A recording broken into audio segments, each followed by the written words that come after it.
Irmãos, vamos abrir a nossa Bíblia mais uma vez no Salmo 119.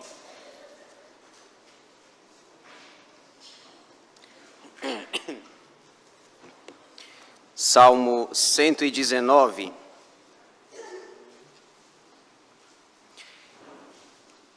Fiquem tranquilos, nós não vamos lê-lo todo, senão não teria tempo para a exposição. Salmo 119, na verdade eu quero ler apenas um versículo, o 71. Salmo 119, 71, diz assim: Foi-me bom ter eu passado pela aflição, para que aprendesse os teus decretos. Vamos repetir todos juntos? Foi-me bom ter eu passado pela aflição, para que aprendesse os teus decretos. Amém. Irmãos, eu quero meditar um pouco com vocês nessa manhã sobre a didática da aflição. Esse é o tema que eu gostaria de compartilhar com os irmãos na nossa devocional. A didática da aflição. Todos nós passamos por aflição. Ninguém está livre de enfrentá-la ou de enfrentá-las. Todos indistintamente, ricos e pobres, doutores e analfabetos, homens do campo e homens da cidade, religiosos e ateus, brancos e negros, todos indistintamente passam ou passarão por aflição ou por aflições. O próprio Jesus, nas suas palavras de despedidas dos seus discípulos, lá em João 16, aliás, Jesus gastou 3 capítulos falando palavras de despedida para os seus discípulos. João capítulos 14, 15 e 16, ele estava se despedindo dos seus discípulos, e em João 16, 33, ele diz assim: Estas coisas vos tenho dito para que tenhais paz em mim. No mundo passais por aflições, mas tende bom ânimo, eu venci o mundo. Então, observem que o próprio Jesus deixa claro para nós a realidade da aflição ou das aflições que você e eu passamos ou passaremos em algum momento da nossa vida. Elas são inevitáveis. Diante dessa realidade apresentada, então eu queria pensar um pouco, à luz do Salmo 119, versículo 71, sobre a didática da aflição. É o tema que eu dei para este precioso versículo 71 aqui deste Salmo. O texto que lemos apresenta algumas verdades importantes e esclarecedoras a esse respeito. O Salmo 119 é o maior salmo da Bíblia, como nós sabemos. Ele tem uma curiosidade, ele é um acróstico na língua original, na língua hebraica. O salmista, que nós não sabemos quem é, ele vai falando sobre a palavra de Deus, vai exaltando a lei do Senhor, e ele vai fazendo isso respeitando cada letra do alfabeto hebraico. O alfabeto hebraico tem 22 letras. Então, para exaltar a palavra de Deus, é como se fosse na nossa língua portuguesa, o primeiro versículo seria com a letra A, o segundo versículo com a letra B, o terceiro com a letra C, e assim sucessivamente. No entanto, ele faz de uma forma diferente. Ele faz isso de 8 em 8 versículos. Então, é por isso que o Salmo é tão grande. E a gente fala, nossa, mas o Salmo 119, eu até brinquei inicialmente, que não o leria todo porque não teríamos tempo para a exposição. Então, seria mais ou menos assim. Até o versículo 8 ele fala da letra B, a letra A. Do versículo 9 até o 16 da letra B. Então ele faz isso de 8 em 8 versículos para exaltar a palavra de Deus. Se você fizer uma conta 8 vezes 22, ou 22, que é o número de letras do alfabeto hebraico, é por isso que propositadamente o Salmo tem 176 versículos. 8 vezes 22 é igual a 176. É por isso que o Salmo é grande. E você pode ver que ele tem exatamente 176 versículos. 8 vezes 22 igual 176. Muito bem, o nosso texto ele está aí no meio dessas 22 letras. O nosso texto faz parte da 9ª letra do alfabeto hebraico, que é a letra Tet. Equivaleria na nossa língua portuguesa a letra I. Então, A, B, C, D, E, F, G, H, I. Seria a letra I. É a 9ª letra da língua portuguesa, correspondente à 9ª letra do alfabeto hebraico, a letra Tet. Só para os irmãos terem uma ideia, Charles Spurgeon, que vocês já devem ter ouvido falar, Charles Spurgeon é considerado o príncipe dos pregadores batista. Um homem que pregava no tabernáculo metropolitano em Londres, na Inglaterra, para um auditório dominicalmente de 3.000 pessoas. Charles Spurgeon, nascido em 1834 e falecido em 1892, tem um comentário sobre esse salmo e ele chama de o alfabeto de ouro. Spurgeon o chamou de o alfabeto dourado, ou o alfabeto de ouro, em que o salmista de 8 em 8 versículos vai exaltando a palavra de Deus. E neste versículo parece complicado inclusive para nós, ele diz algo complicado para nós, porque ele diz assim: foi-me bom ter eu passado pela aflição, para que aprendesse os teus decretos. A primeira impressão, o primeiro impacto que nós temos com esse versículo, e que você provavelmente faça uma pergunta, e eu também, é: como assim foi bom? Como assim foi bom passar pela aflição? Não foi bom nada. Foi ruim, foi sofrido, foi doloroso, mas ele diz que é bom. Então, se a palavra de Deus está dizendo que é bom, eu acredito. É que na nossa percepção, na nossa lógica humana, nós dizemos que não é bom, mas ele diz categórica e peremptoriamente: foi bom. Então eu preciso descobrir como é que isso é bom. Por isso que eu dei esse tema, a didática da aflição.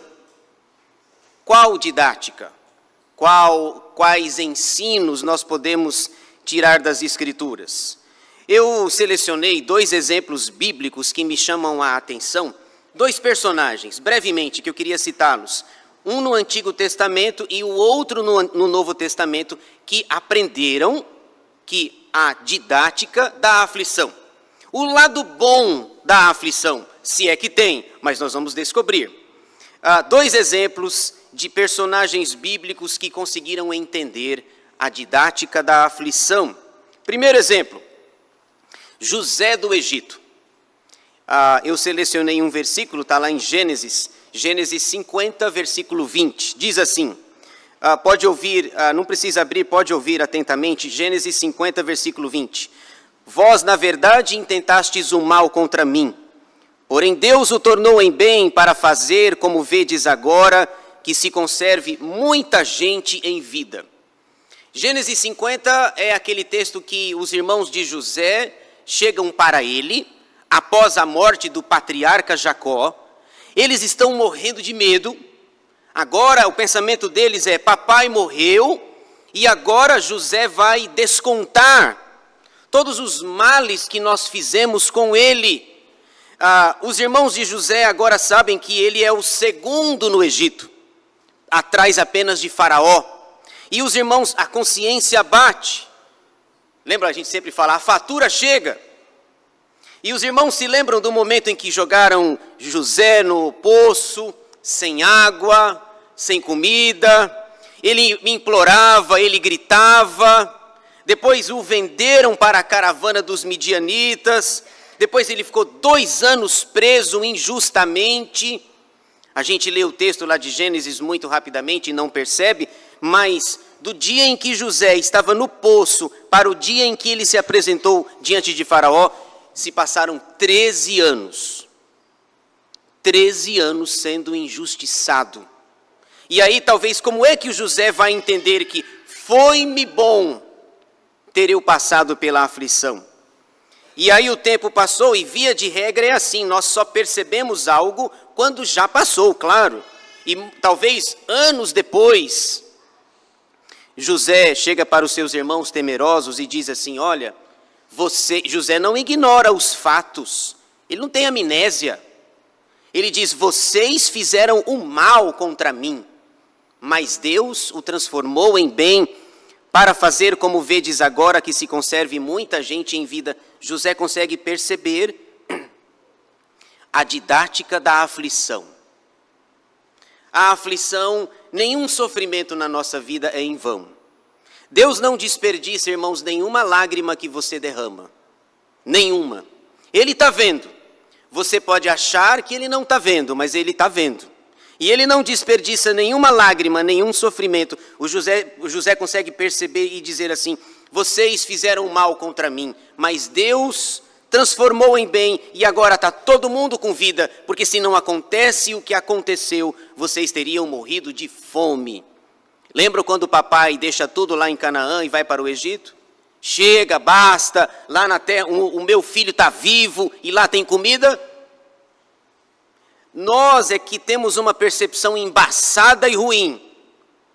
Mas José diz assim, olha, ele consegue ver a didática da aflição. O lado bom ou o lado B, o lado A é o ruim, né? O lado B talvez é Deus querendo nos amadurecer e nos desenvolver na fé cristã. José do Egito é o primeiro exemplo. Segundo exemplo, o apóstolo Paulo, no Novo Testamento. Isso me impressiona bastante. Ele diz em Filipenses 1,12. Filipenses 1,12, Paulo diz, quero ainda, irmãos, cientificar-vos de que as coisas que me aconteceram têm antes contribuído para o progresso do Evangelho.